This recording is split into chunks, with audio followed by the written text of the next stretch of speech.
I don't launch behind the scenes. I am a full-on launch in public kind of girl, meaning I am asking for advice on everything. I am asking for advice on the logo or sharing the logo ahead of time. I'm sharing the name or getting advice from you. I'm asking about everything, or I'm taking you behind the scenes or showing you behind the scenes.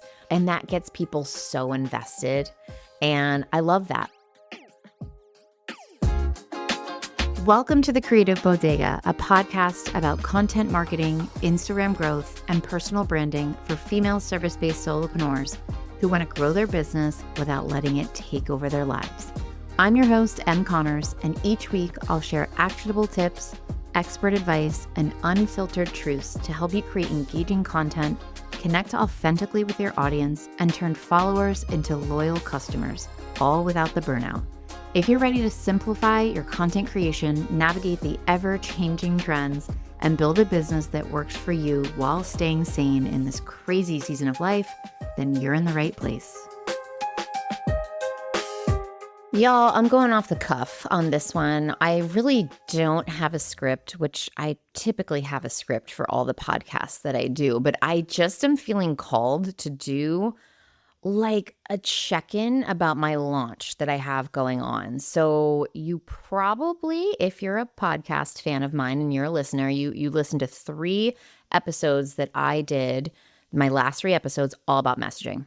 Like all about messaging, because while visuals are cool and fun and beautiful and can absolutely draw people in, it's your messaging that's gonna get the job done and get people to want to talk to you and sign up with you.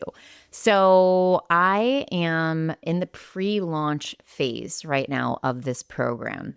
This program came to me after a haircut. I'm actually not even kidding. I cut 8+ inches off my hair, and the next day I felt so energized to just like figure out what the hell I was going to do in the fall. And I am not one of those people who have Q1, Q2, Q3, and Q4 figured out on the 1st of January. You know, that's just not me. I do have my signature course, the Insta Canva Collective, that I run every January. I know that's happening. That's like a rock, right? Call that a rock. And that's in Q1. After that, it's kind of like, we'll see what happens. So this year, I felt really energized, and I felt that my audience needed start and grow your email list. I'm so passionate about email lists, and I know I have a fantastic program that helps people. And I was like, you know what? I'm going to do it. I'm going to do it. And instead of it being 4 weeks, which it normally is, I actually condensed it to 2 so that I could be done by the time my kids got out of school in June. And, you know, that's kind of the really cool thing about what we do. There's flexibility, right? This program was already built. I had it built in a structure where it was 4 weeks and 1 module got released every week. And inside each module is like 12 to 13 lessons, I would say. And instead of releasing it that way, I condensed it and I had the modules come out 2 times a week on Mondays and Thursdays. And the people liked it. I mean, I didn't have any pushback. Nobody said it went too fast. So it worked, right? And then summer, I always take off. And by take off, it doesn't mean I'm not showing up. I'm still sending a newsletter. I'm still recording a podcast. I am still posting 4 to 5 to 6 times a week on social media. It just means I'm not launching anything. And I need that time. By the time that comes after launching my big program in January, then probably launching something else like I did in May, when June, July hits, I'm like, I'm out. I'll see you guys in the fall or August, basically. And I kind of see where the wind takes me this year. And I have options, right? I have things built. I could launch the Insta Canva Collective, my signature program, if I wanted to. I could launch Start and Grow Your Email List, which actually was my plan. But they weren't feeling right. I'm in a bit of a time crunch because I am traveling to Sydney, Australia at the end of October, which is insane. I am going. Canva is flying me out there to visit the headquarters along with all the other Canva verified experts, of which there are like 43 or 44 of us in the world at this point. I think there's 4 in the US, I want to say, question mark. Don't quote me on that, but it's an incredible opportunity. They said, we'll fly you out here, we'll put you up, how can I say no? So that's the end of October. And so I don't want to launch something until my kids are in school. So they start school on the 2nd. So what I'm doing is doors are opening to this program on the 3rd. And by the time you're listening to this, this is all already done. But I want to take you through like my pre-launch stuff. So that's what I want to talk about today. Just, how I came up with what I'm going to do and these first initial weeks of launching a new program. So I waited till I felt called. I got this haircut, and the next day I was just like so energized, and I was like, everybody tell me what you want. Tell me what you're struggling with. And I gave them a couple options. And of those options, messaging and brand clarity was one of them. And the other options I gave them were things I was absolutely happy to teach, right? And I could have whipped something together, but I gave them all options that I was willing to teach. And I let you dictate, or my audience dictate, what they wanted. I put polls in multiple places. I put it in my newsletter. I put it in my stories. I put it inside my membership. And overwhelmingly, messaging came back. So I was like, great, that's it. I'm excited about this. I feel really good about this. And I would have felt excited about any option I put out there. And I think that's important to say. Do not give people an option of something that doesn't light you up. Okay, I knew that the 3 options I gave, I would have been pumped to teach any of them. But here we are. Y'all picked messaging, and I was like, let's go. Okay, I'm excited about this. So then I started talking to ChatGPT. Okay, so for this, I actually created a project. I've never used the project feature inside ChatGPT. Y'all know that I am a huge GPT fan. Those are my assistants, right? These are GPTs I've created. I've got a copywriting assistant, a Coven, which is my membership assistant, and my podcast assistant. But for this, I wanted to test out their project option. And again, I've never used it before. So I started a project called the Messaging Edit Fall 2025. And it's pretty cool. Like, it's saving all of our chats, and I've taught everything that I can to it about this program, what I want it to be, who it's for, what the end goal is, all that good stuff. And that's where I started. I started with a huge long thread saying, this is me. This is what I do. This is what my people want. This is what I feel comfortable teaching. Let's work out what this looks like. And she and I went back and forth, and we came up with what we've got. And she helped me with everything. I'm not going to lie. She helped me figure out the structure. She helped me figure out the pricing. She helped me figure out the name, right? And I have no shame in my game. She's like a built-in assistant. She's literally like my launch assistant now. And when she and I came up with a bunch of names, and again, this is not me being like, come up with 4 names. She does it. And I'm like, thanks. I'm like, no, I hate that word. Yes, these are the couple things that I'm leaning towards. Can you give me some more options in this sort of range? And we go back and forth and back and forth. I mean, this is the longest thread ever. And then I was like, okay, I like 3 of these name options. And what did I do? I didn't just pick one. I took it to the people. I went to my stories, which is my most engaged, warmest audience. And I said, here are 3 options for this program. I cannot pick which one I want. Can you help me? And again, there were not any that I would have said absolutely no to. I was okay with all 3. And again, I think that's important. But you picked one, but it was a very close second, the one that I ended up choosing. Because in the end, I have to love it and I have to feel excited about it. And the one that you all picked, it didn't come out of my mouth very easily. Like, I couldn't say it quickly and easily. And the one that I chose, the Messaging Edit, did. And the word edit just felt like fresh and new and refined and elevated. And I was like, this jazzes me up. And that's the feeling I want in everything I do. I want to be pumped. I want to feel energized. And I did. And so that's what I went with. I went with the Messaging Edit.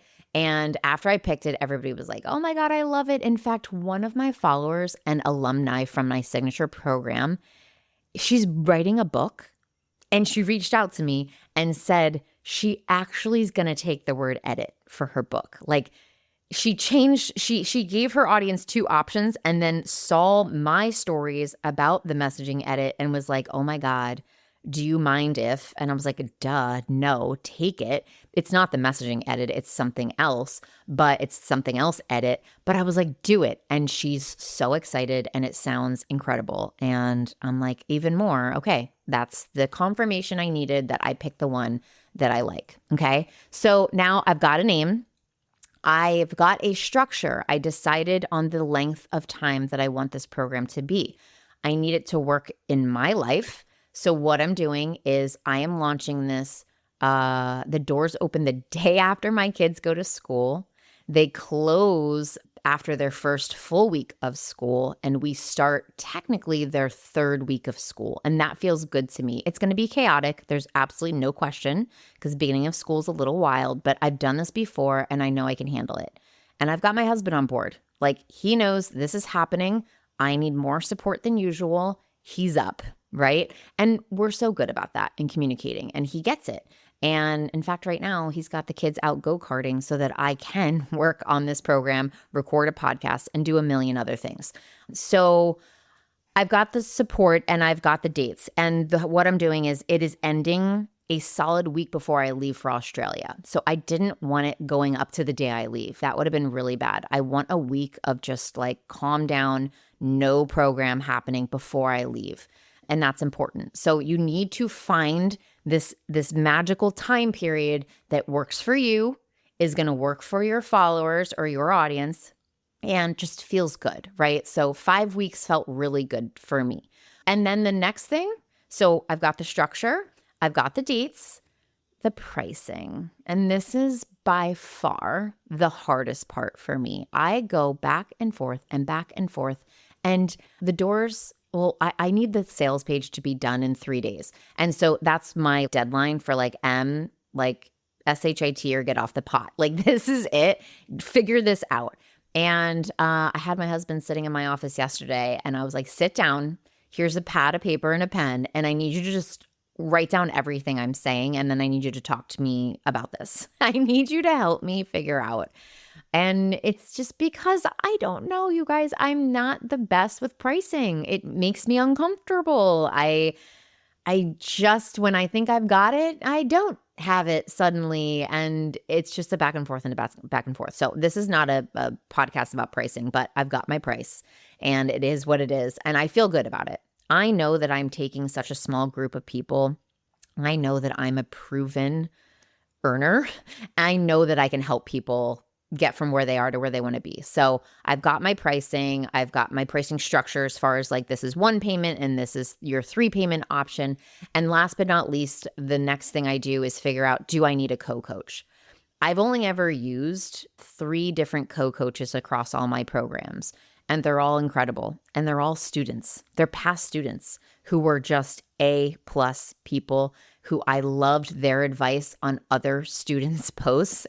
It's what I would have said. And I've picked my person, Steph. She has been with me. Oh my God, you guys, I don't even know. This is probably her 8th program with me, helping me co-coach. And messaging's actually her jam. It's her jam. So that was a no-brainer. Steph is on board with me. I love having a co-coach. I love working with somebody else inside these programs, especially somebody who is just so talented at what we're talking about, and that's her. So those are the main things I nailed down initially. And then we start a waitlist. So ideally, you're starting a waitlist a month before you launch something. I have to see that there is interest in what I'm doing, okay? So there's interest initially in that first poll I took. Out of these 3 things, what do you want me to teach? Okay, great. We've got messaging, brand clarity, increased engagement. Boom, let's go. I'm starting a waitlist. I started the waitlist before I even had a name, okay? I literally put like name TBD. So I'm going for it. I'm collecting emails. How do I do this? I use a Flowdesk form. It's a no-brainer. People enter their name, their email, and they get added to a segment inside of Flowdesk. And that's what we got, okay? So they quote, air quote, the experts, that 1% to 2% of your waitlist will convert. Not a big number, okay? That's not a big number. I will say that I am blessed that I usually have more than that. Mine's typically 4 to 5% at least. What does that mean? If I want 20 women, I need 400 people at least on this wait list to get me to 18 people. And then, of course, people are going to come in that are not on the wait list. I've got a wonderful, warm audience inside my email list. I've got 14,000 subscribers over there. I've got all my followers on Instagram. I'm at 124K right now. Like, I will get a few more from there. But the wait list, those are your people. Those are your warmest audience. So I'm at 210 right now, and I have a week and a half until launch. I gained 210 people in the first week and a half of the waitlist being open. I want to double that. So you better believe between now and my doors open for my waitlist, that's about 10 to 12 days, I am going to give that waitlist everything I've got. What does that mean? In every post I make next week, the call to action is going to be to comment a word to get on the waitlist. In my newsletter, it's all I'm going to talk about is joining the waitlist. I've got podcast episodes coming out over the next 2-3 weeks leading up to the launch that are all about joining the waitlist or joining the program when the doors open. So I'm going to be hitting it so hard. I feel like it's the biggest mistake people make. They assume everyone knows what's going on because you mention it once. Oh, you guys, that is so far from the truth. People need to see it like 7 times, okay? And then they'll forget that they even did it, or they'll forget that you talked about it, or they meant to sign up, but they didn't because life is happening and everything is busy. And you gotta say it so many times. And I'm trying to take people along on this journey. Like, I don't launch behind the scenes. I am a full-on launch in public kind of girl, meaning I am asking for advice on everything. I am asking for advice on the logo or sharing the logo ahead of time. I'm sharing the name or getting advice from you. Like, I'm asking about everything, or I'm taking you behind the scenes or showing you behind the scenes. And that gets people so invested. And I love that. Like, I do special Post-it notes for anybody who signs up. I get your vote on which Post-it note style I should use. Like, it's crazy, but people love it. And they feel really involved and invested. And even if they're not planning on like participating, they're there for the journey and they're cheering me on, which I love so, so much. So we've got the wait list. Okay. What's next? A sales page. I don't even have a sales page yet. Well, I do. It's about 80% done. And I had a huge hiccup on that. I felt really excited about trying to use Flowdesk checkouts for this program. I built a whole absolutely beautiful sales page using one of their beautiful templates. And then I got to the checkout part and realized that you can't have multiple payments in Flowdesk for one program. So you can have multiple payments, but they're ongoing forever. Like for memberships, I could actually, and I probably will, switch over my Coven sales page from Podia over to Flowdesk, and I can have monthly, quarterly, or yearly payment options. But for a single program where there's a single price, I can't have 3 payments. And unfortunately, you can't even use a third-party link. I can't change the button links inside the sales page. But trust me, I've asked Flowdesk. They said, unfortunately not. There's nothing you can do. But well, there is something I can do, but it's like the person pays one time and then I have to like manually reach out for the second and third payment, which just doesn't feel good to me. So I built this whole sales page, and now yesterday, all day, I had to move it over to Podia. And this is just to be expected. Like, these are the things that happen in a launch. It is never fail-proof. It is never smooth sailing. I always just wait and see what is the main problem going to be. Sometimes I don't know. Well, this reared its ugly head nice and early. And after building an entire sales page on one platform, I have to build it on another one. And I complain about it for a day and I get over it and I just get to work. That's just what I have to do. I don't have time to be sad. So the only cool thing about this is that Podia is where I've launched every single program except for the very first one. So my very first program, I was on a WordPress site and using some third-party payment processor. And so $12,000 some is not included in Podia. But everything else is. From that second on, that first launch, I moved everything to Podia.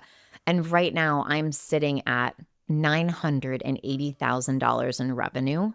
And it means that this program, the revenue will be reflected in Podia and I will hit $1 million. And that's pretty freaking cool, right? Like I was willing to forgo that. I didn't care that much. I was like, I just want to use a Flowdesk sales page, but that didn't work. So now I'm back to Podia and I'm like, well, this is pretty cool. Like I will hit $1 million on this launch. And actually, when you're listening to this, it probably happened. And I feel really good about that. But I want to tell you that didn't happen in 6 months. That didn't happen in a year. That's 4 years of me working my butt off to hit $1 million in revenue. And I probably will do an episode about how exactly that happened and what my revenue was each year, right? Like, again, I didn't even hit 100. I did not hit 100,000 my first year. I think my first year revenue, I swear I have it written down somewhere because I asked my husband recently, but I'm pretty sure it was like 40K or 50K, something like that. And then we went on from there. But anyways, so that's pretty cool. It's a blessing in disguise. And I'm excited to see that number. And we're over at Podia and that's okay for now. And it is what it is. And so I've got my sales page and that's where I'm going to end this. I've got my sales page. Again, I used ChatGPT, duh. I literally was like, use the StoryBrand method. So StoryBrand, if you're not familiar, Donald Miller, it's the StoryBrand expert. And I said, use that structure to build out a sales page for me after teaching and uploading this project in ChatGPT, everything and anything she would need to know about this program and my tone of voice. And then I said, let's build this sales page. And again, she didn't just build it. And I said, thank you, done, bye, thank you. I said, I like this. I don't like this. I need to add this. Can we expand on this? This is a back and forth conversation. And we got to a beautiful place. And I feel really good about it. And my God, building a sales page would have taken me 25,000 more years if I didn't have ChatGPT. I'm not going to lie. It fast-tracked it big time for me. And the next thing I'm going to be working on, I have to finish this sales page today or tomorrow. Up next is the emails. That is the next thing that's going to take me a lot of time. And oh, by the way, I haven't even built the program yet. One other time in my life, I have launched and it wasn't built. And it was actually Start and Grow Your Email List the first time I did it. And I built in between the weeks. I literally would build a week and then build the next week. And week by week, I built it. And I did it. It was wild. And my goal is to have at least the first 3 weeks done before I launch. That'll make me feel really good. And then I'm gonna have to build the last 2 during the program. And I can do it. I have full confidence in myself. But what's cool is the next time I launch this, I won't have to do that, right? I just have to accept that right now this is gonna be a little bonkers. And that's okay. So, all right. That's just part 1. That's like the pre-launch, right? As usual, I forgot to mention that if you need any of the notes from this week's podcast, you can go to thecreativebodega.com/blog/33. And listen, if you need a little, reconnection or to reignite your brand, I've got a 5-day free social refresh challenge.